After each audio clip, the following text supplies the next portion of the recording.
अस्सलाम वालेकुम स्टूडेंट, क्या हाल चाल है मेरी जान, कैसे हैं आप सब। तो मेरा बेटा, जैसे कि हमने कूलम्स लॉ को कल कंप्लीट किया था, आज हमने फील्ड ऑफ फोर्स बात करनी है और उसी के साथ मेरा बेटा हम इलेक्ट्रिक फील्ड लाइंस के बारे में भी कुछ टॉपिक्स के बारे में बात करेंगे। लेकिन हमारा जो मेन कंसर्निंग टॉपिक है मेरा बेटा, वो फिलहाल हमारा इलेक्ट्रिक फील्ड या फील्ड ऑफ फोर्स है। फील्ड ऑफ फोर्स, तो फील्ड ऑफ फोर्स को पढ़ने से पहले आप या फील्ड ऑफ फोर्स या इलेक्ट्रिक फील्ड, बात बिल्कुल मेरे बच्चे सेम है। इसका कॉन्सेप्ट बहुत बहुत बहुत ही आसान है, लेकिन उसके लिए समझने के लिए आप लोगों को कंसंट्रेट करना होगा, गौर फरमाना होगा बोर्ड के ऊपर, लेक्चर के ऊपर।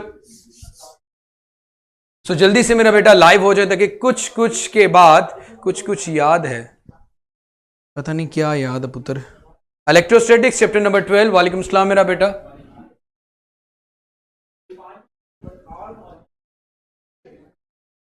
Chapter number 12 electrostatics. हमारा मेरा बेटा जो टॉपिक है वो है field of force. Field of force जी नुसैबा, मीडियम की प्रेजेंस में फोर्स हमेशा डिक्रीज होगी। जी मेरा बेटा, मैं थोड़ा स्लो पढ़ाऊंगा आज, कोशिश करेंगे 120 से नहीं बल्कि 60 की स्पीड पे चलें। निहाल नंबर मेरा बेटा मेरी प्रोफाइल में लिखा हुआ है 7।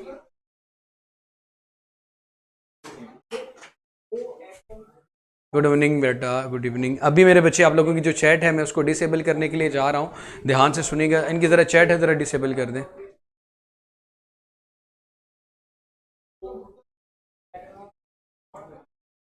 सबसे पहले तो मेरा बेटा मुझे यहां पे डिफाइन करना है इलेक्ट्रिक फील्ड। ये जो भाईजान कह रहे थे कि सर थोड़ा स्लो पढ़ाएं, इस चीज को अब ध्यान से सुनना। इलेक्ट्रिक फील्ड, फील्ड का मतलब बाउंड्री, एरिया, रीजन। इलेक्ट्रिक का हर चार्ज के गिर्द वो बाउंड्री, वो रीजन, वो एरिया जिसमें ये दूसरे चार्ज के ऊपर इलेक्ट्रिक फोर्स लगाता है। जैसे मैं बात करता हूं कि अर्थ अपनी सराउंडिंग में ऑब्जेक्ट के ऊपर जितनी ग्रेविटेशनल फोर्स, जितने एरिए और जितनी बाउंड्री में ग्रेविटेशनल फोर्स लगाती है, वो बाउंड्री, वो रीजन इसका ग्रेविटेशनल फील्ड कहलाता है।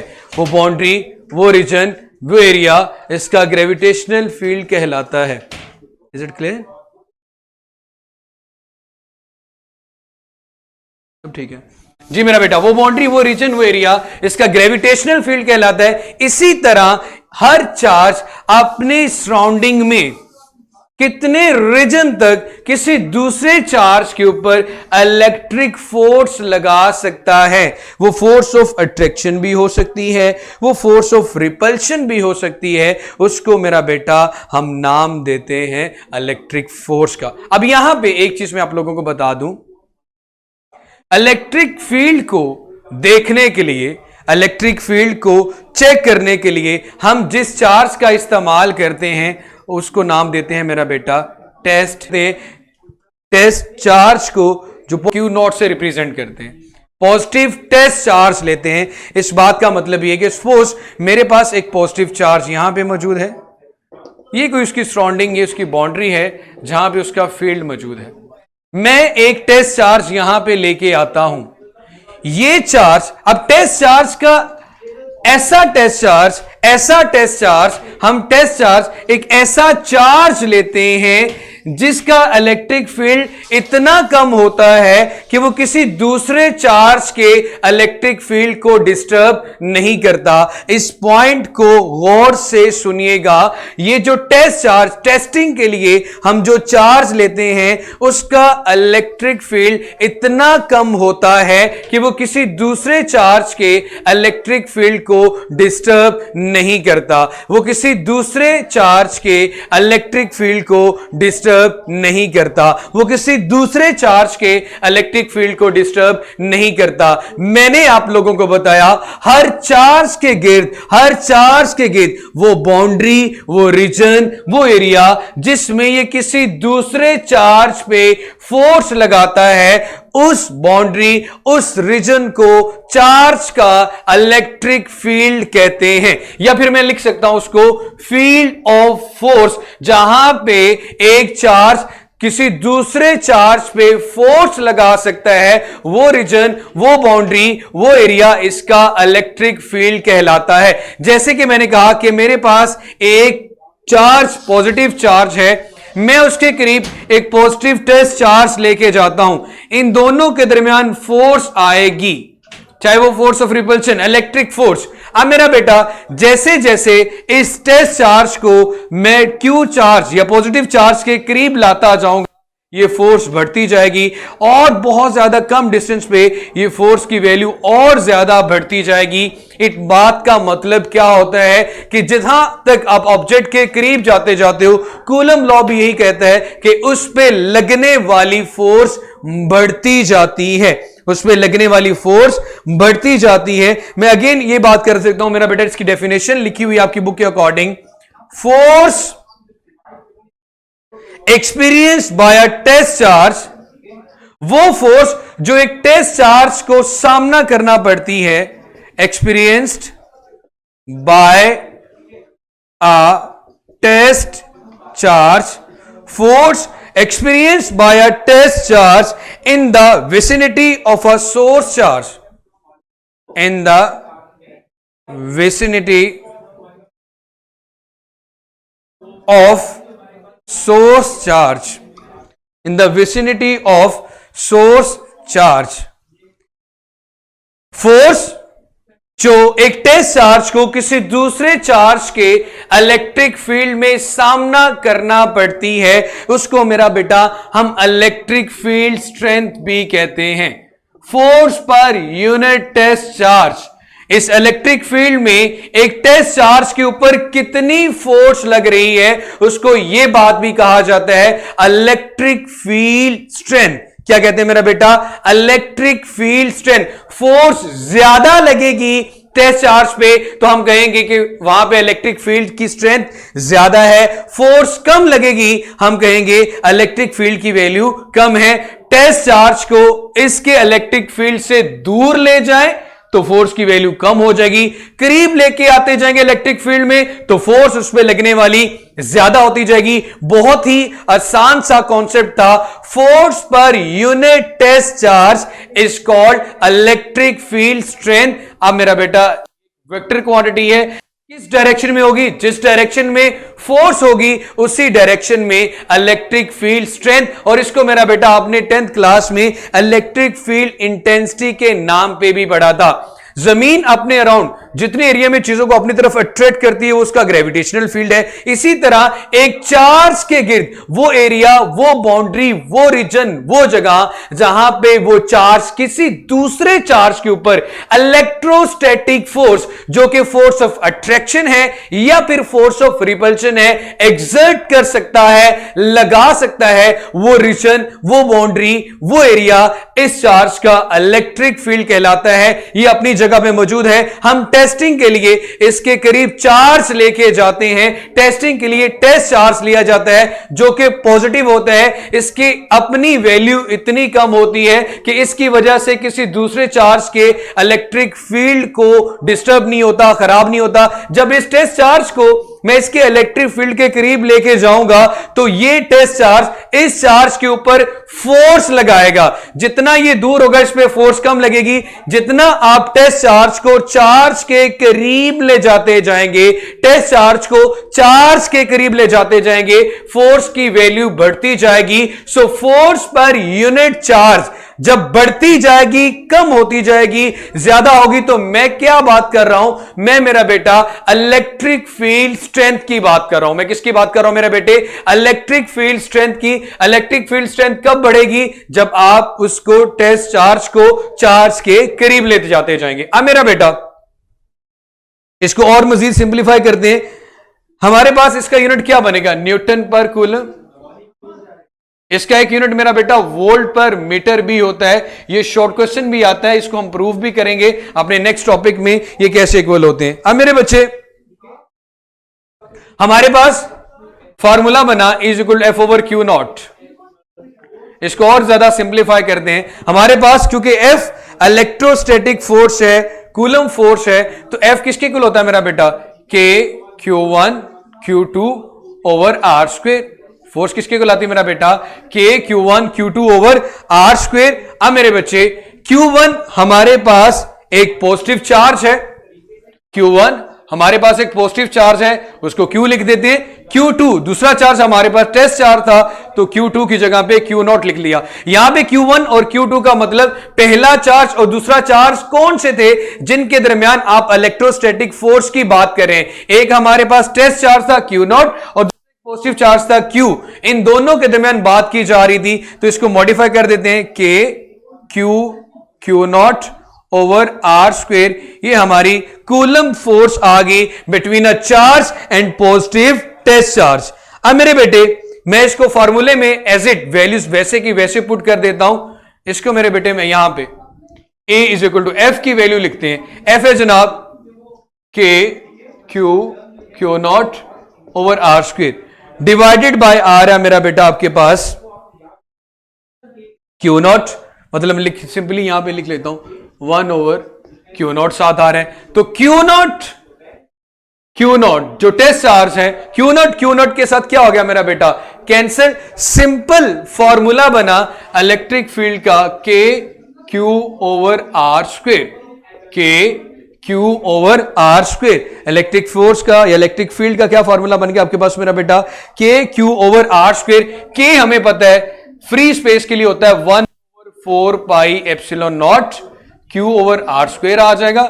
इधर आ गया E जब हम बात करते हैं फ्री स्पेस की। इसको मैं बेटा रेस करने जा रहा हूं।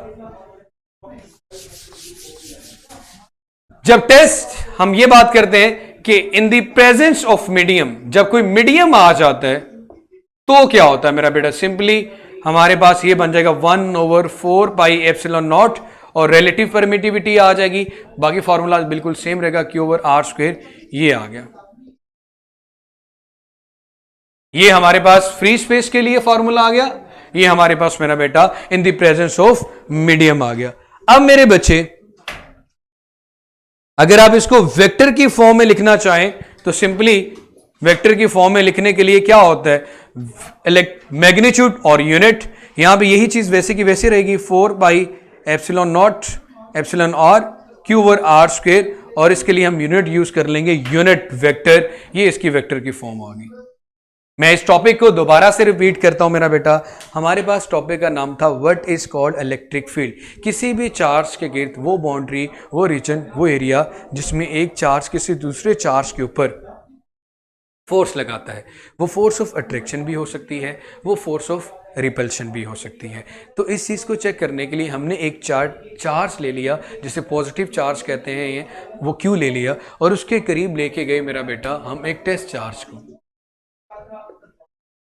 टेस्ट चार्ज, ये टेस्ट चार्ज इतनी इसके बाउंड्री या रीजन में जब आएगा तो ये चार्ज इसके ऊपर फोर्स लगाएगा। वो फोर्स ऑफ अट्रैक्शन हो या फोर्स ऑफ रिपल्शन हो, इस बात से फर्क नहीं पड़ता, बल्कि फोर्स लगाएगा।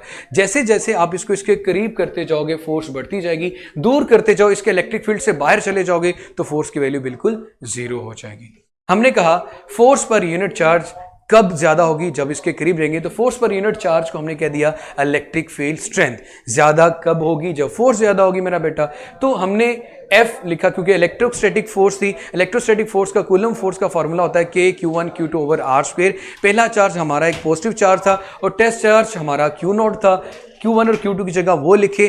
फार्मूले में F की जगह ये वाली वैल्यूज पुट करने से Q0 कैंसिल हो जाता है, जो कि ये चीज जाहिर करता है कि किसी भी चीज की जो इलेक्ट्रिक फील्ड स्ट्रेंथ है वो टेस्ट चार्ज पे डिपेंड नहीं करती। ये फार्मूला हमें क्या इंफॉर्मेशन देता है कि हमारे पास मेरा बेटा इलेक्ट्रिक फील्ड स्ट्रेंथ पे ये डिपेंड नहीं करता। क्या डिपेंड नहीं करता मेरा बेटा? पॉजिटिव या जो भी यूनिट टेस्ट चार्ज हमने लिया उसकी वैल्यू इलेक्ट्रिक फील्ड को डिस्टर्ब नहीं कर सकती, या इलेक्ट्रिक फील्ड इस पर डिपेंड नहीं करता। अब मेरी जान फ्री स्पेस के लिए K की वैल्यू हमें पता 4 पाई एप्सिलॉन नॉट होती है। अगर कोई और मीडियम आ जाए फ्री स्पेस के अलावा, इसी के के साथ हम इसी फोर्स को डिवाइड कर देते हैं उस रिलेटिव परमिटिविटी के साथ। मैंने भी वही काम किया जो कि कल किया था। आज F ओवर Q नॉट आ गया था, कल हमने सिर्फ F पढ़ी थी। ये मेरा बेटा फील्ड ऑफ फोर्स था या इलेक्ट्रिक फील्ड। इससे रेलिवेंट अगर कोई क्वेश्चन है तो मेरा बेटा आप लोगों की जो मैं चैट है उसको दोबारा से एनेबल करता हूं और आप लोग जो पूछना चाहते हैं मेरा बेटा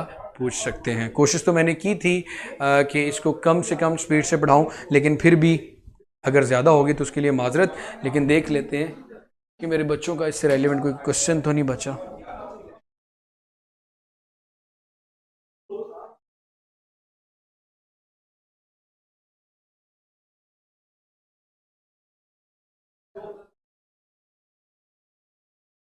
जी मेरे बेटे, अब आप लोग सवालात पूछ सकते हैं, जो भी क्वेश्चन जो भी इससे आपने पूछना है तो पूछ सकते हैं मेरा बेटा।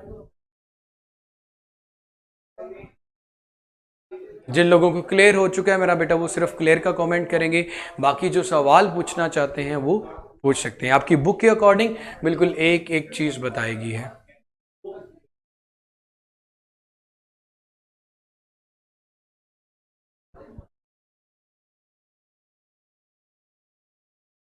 सर प्रेजेंस ऑफ मीडिया एक दफा सर इसमें जो सर ये लोगों जी लॉन्ग क्वेश्चन भी सर टेस्ट नेगेटिव नहीं मेरा बेटा। टेस्ट चार्ज कन्वेंशनली हम अपनी आसानी के लिए पॉजिटिव लेते हैं और उसका इलेक्ट्रिक फील्ड इतना कम होता है कि किसी दूसरे को वो डिस्टर्ब नहीं कर। बेसिक फोर्सेस ऑफ मेरा बेटा बेसिक फोर्सेस ऑफ नेचर का मतलब ये है मेरी जान कि ये इलेक्ट्रिक फोर्स, ग्रेविटेशनल फोर्स, इन फोर्सेस का ओरिजिन क्या है, ये कहां से आई, तो इस बात का जवाब अभी तक सर्च किया जा रहा है। अभी तक इसके बारे में रिसर्च हो रही है कि इनका ओरिजिन क्या था। अभी तक इनका ओरिजिन नहीं मालूम किया गया, इसलिए इन्हें बेसिक फोर्सेस ऑफ नेचर कहा जाता है। जी मेरे बेटे, सबका यही क्वेश्चन है कि हम नेगेटिव टेस्ट चार्ज क्यों इस्तेमाल नहीं कर सकते। मेरा बेटा जैसे कि हम बात करते हैं कि जी हमारे पास electric current positive to negative travel करता है कन्वेंशनली, हम अपनी आसानी के लिए हाई से लो की तरफ जाते हैं, हालांकि जो चार्ज है वो नेगेटिव से पॉजिटिव ट्रेवल करता है। तो मेरे बेटा इसी तरह मेरा बेटा हमारे पास यही बात दोबारा वही की जाती है कि कन्वेंशनली हम पॉजिटिव टेस्ट चार्ज लेते हैं। मैं लास्ट टाइम मेरा बेटा दोबारा से बता देता हूं, मैंने सिंपली क्या किया मेरा बेटा, ये किया कि K-Q1 दोनों, एक आपके पास Q चार्ज था और दूसरा Q नॉट था, इसकी वैल्यू लिखी, F यहां पे रखा, K-Q1 Q not over R square, नीचे क्या आ रहा था Q नॉट, उसको अलहदा से 1 ओवर Q नॉट लिख दिया। तो Q नॉट और Q नॉट ऊपर और नीचे ऑफ प्रोपोर्शनैलिटी, फ्री स्पेस होता है 1 ओवर 4 पाई एप्सिलॉन नॉट। तो K की जगह सिंपली मैंने लिख दिया 1 over 4 pi epsilon naught Q over R square आ गया, ये फ्री स्पेस के लिए। अब अगर कोई मीडियम आ जाए तो मेरा बेटा कल भी हमने पढ़ा था कि इसी फैक्टर में, इसी K के साथ रिलेटिव परमिटिविटी उसकी मीडियम की डिवाइड हो जाती है। तो मैंने एप्सिलॉन नॉट के साथ अब एप्सिलॉन R लिख दिया Q ओवर R स्क्वायर, और वेक्टर की फॉर्म में लिखने के लिए हमने साथ एक यूनिट वेक्टर बनाना होता है।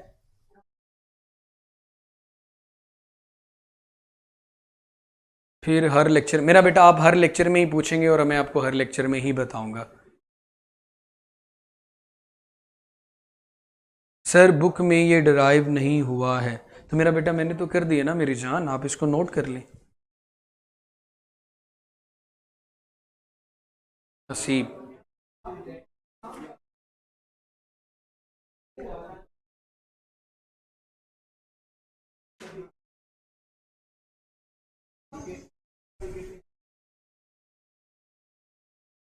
विक्सिनिटी मेरा बेटा उसकी वो बाउंड्री, वो रीजन, वो एरिया, वो हद जिसमें ये किसी दूसरे पे। जी मेरा बेटा, चलिए मेरा मार्क गुड है मेरी जान। निहाल मेरा बेटा अब क्लियर हो गया। जी हसन आपने क्या पूछा बेटा, जरा दोबारा पूछिएगा। जी मेरा बेटा यूनिट वेक्टर कोई भी लिख सकते हैं, बट कन्वेंशनली हमारी बुक्स के अंदर जहां पे इलेक्ट्रिक फोर्स को डिफाइन किया गया है या कूलम फोर्स को डिफाइन, वहां पे आर यूनिट वेक्टर लिया गया है, इसलिए हम आर यूनिट वेक्टर लेते हैं।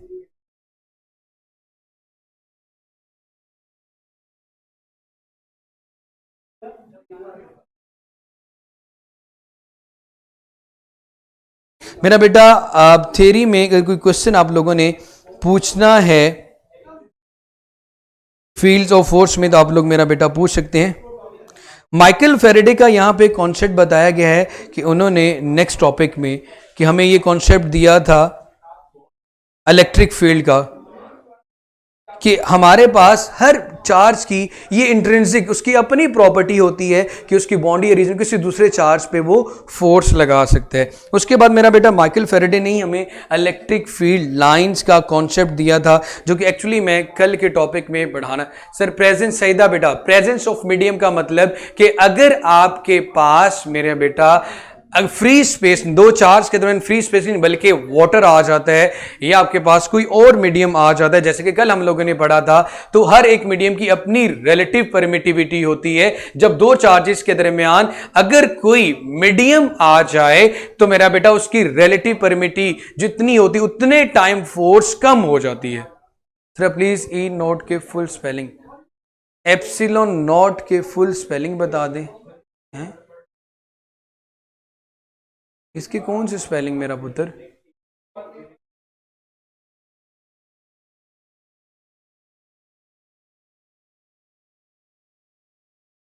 चेक करें।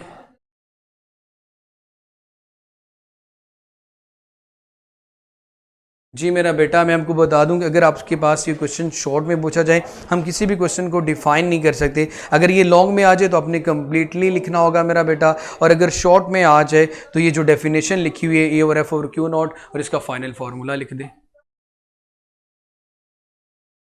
जी मेरा बेटा, और कुछ इंसुलेटर्स की स्पेसिफिक वैल्यूज भी यहाँ पे गिवन है। अब डाइलेक्ट्रिक में अगर आप यहाँ पे दरमियान में पहाड़ ला के रख दो तो उसकी वैल्यू नहीं है। हम यूनिट टेस्ट चार्ज की बात कर रहे होते हैं।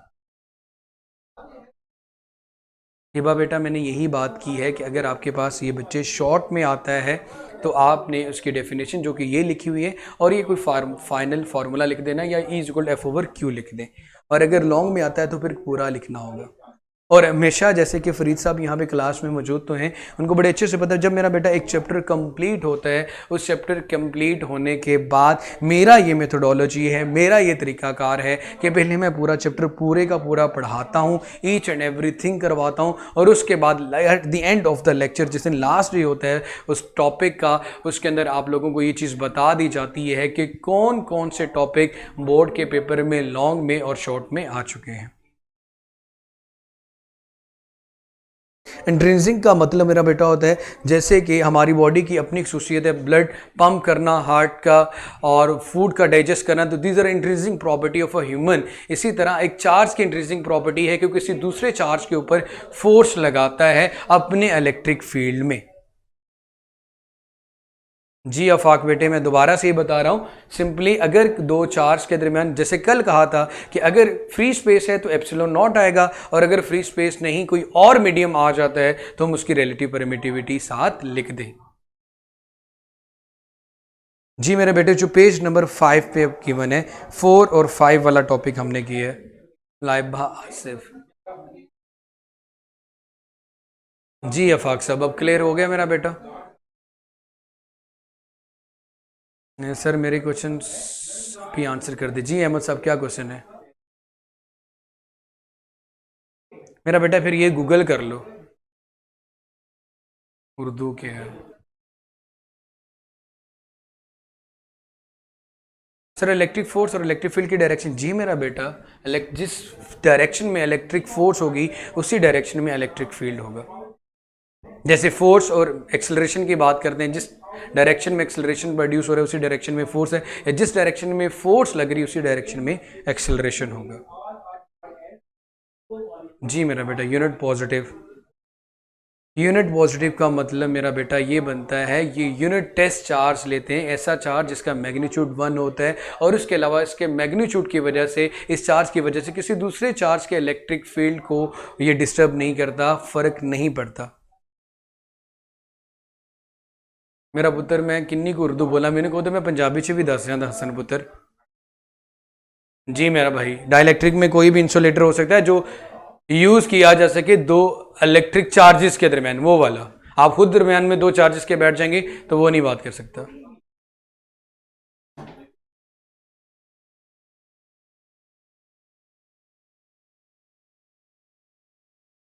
जी मेरा बेटा, हानिया यही तो ये अगर कोई भी मीडियम प्लेस करेंगे तो हर मीडियम की अपनी परमिटिविटी होती है। कल भी एग्जांपल दी थी कि रिलेटिव परमिटिविटी ऑफ वाटर होती है 78।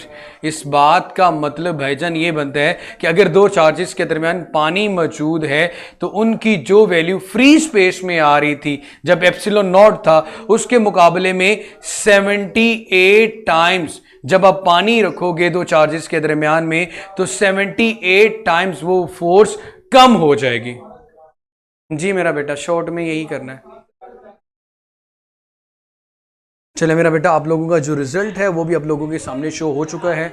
अपना बहुत सारा सा ख्याल रखें, खुश रहें, जीते रहें, आबाद रहें। इसको ज़रूर पढ़ के आइएगा और अपने लेक्चर का फीडबैक भी ज़रूर सबमिट करिएगा। अल्लाह हाफिज़।